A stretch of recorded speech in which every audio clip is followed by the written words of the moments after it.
The 19th Amendment, of course, is the amendment that gave women the right to vote in this United States. Women's suffrage movement went from 1848 to 1920. The 19th Amendment was ratified with the perfect 36th state, which happened to be Tennessee, the last state that could make it. About 3/4 of the states. Generations of courageous women marched, they fasted, and they were arrested.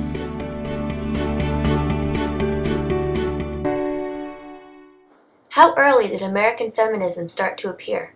Well, Abigail Adams is writing letters to John Adams in the Second Continental Congress saying, remember the ladies when you start putting together this country you hope to form one day. So at least it goes back that far.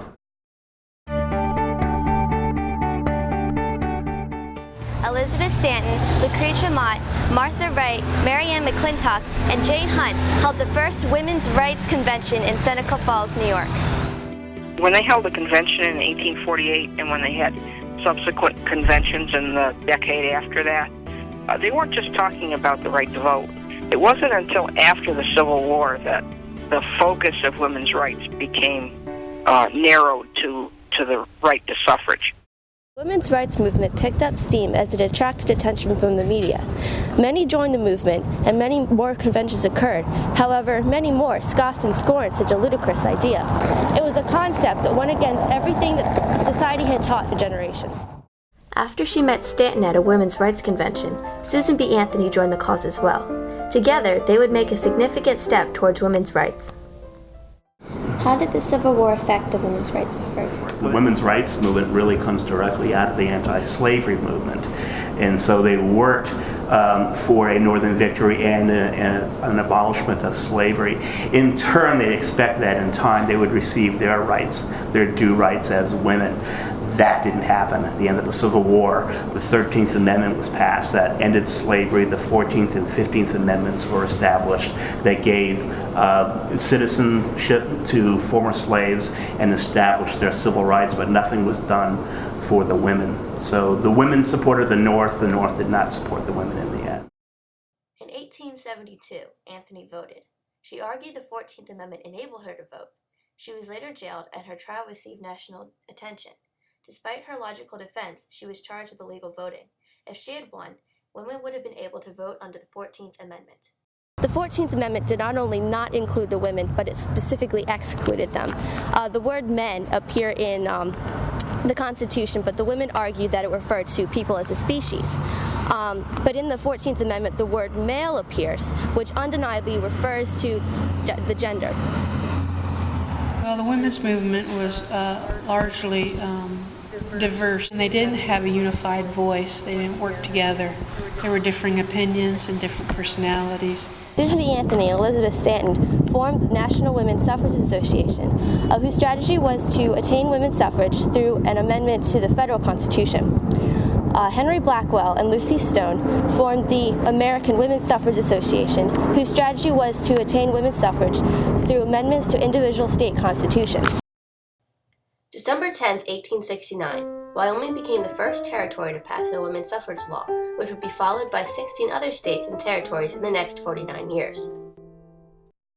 Giving women power was sort of seen as a strategic move, to really help these new states gain an equal footing with these established states back east. In 1890, the National Women's Suffrage Association and the American Women's Suffrage Association merged to form the National American Women's Suffrage Association, whose strategy now was to attain women's suffrage through state constitutional amendments.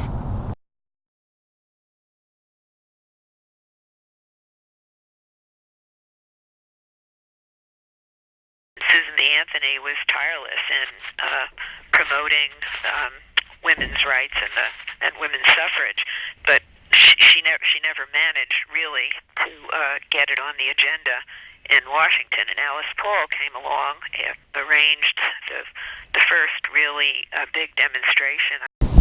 Alice Paul joined the National American Women's Suffrage Association in 1910. She was immediately appointed as the head of the Congressional Committee, whose goal was to attain women's suffrage through an amendment to the federal Constitution, which was the association's secondary goal.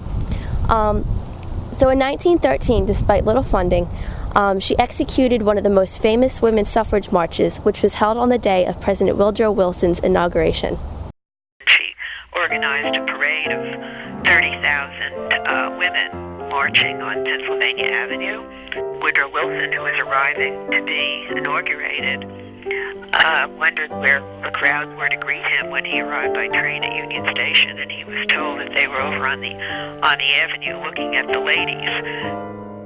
Paul left the NAWSA in 1914 and formed the National Women's Party. The tactics of this party in achieving a federal amendment were a bit more extreme. As it got into the 20th century, it became much more militant, where women were holding demonstrations, they were chaining themselves to the fence outside the White House. No more the meek and mild subservience we. We're fighting for our rights militantly. Never you fear. Courageous women marched, they fasted, and they were arrested. Suffrage became popular because of the march, because of the brutal treatment of the women received in prison. President Wilson pardoned the women, and then he thought they would just go home, but instead they went back and stood on the picket line in front of the White House again. And he finally recognized that this was a societal push that wasn't going to go away, and he packaged it as a war measure because he had made a promise that he would not send anything to Congress that didn't have to do with the war effort. And so his argument was that women were on the front line, they were, supporting the men, and that they deserved the right to vote. You have to think about it, some of the first states to ratify the 19th Amendment were the states where women had the right to vote. Women had been voting there in local elections. They had put people in the state assemblies, in the state House of Representatives, and the state Senates that would be inclined to ratify an amendment like this. 19th Amendment was ratified with the perfect 36th state, which happened to be Tennessee, the last state that could make it. That 3/4 of the states needed. There were 48 at the time. 35 had done it, the rest had said they wouldn't. Tennessee was on the spot, and it became the perfect 36 and gave women the right to vote. The question is, do you think women still suffer from sexual discrimination today? We were talking about this last night. Yeah, I think so, probably. Okay. Certainly it happens in different places. I think in today's world, for the vast majority, it's all equal. And I don't think it will stop happening just because we want it to go away. So while women may not yet have full parity with men, they can vote, giving them a voice in their country and the ability to more easily change it.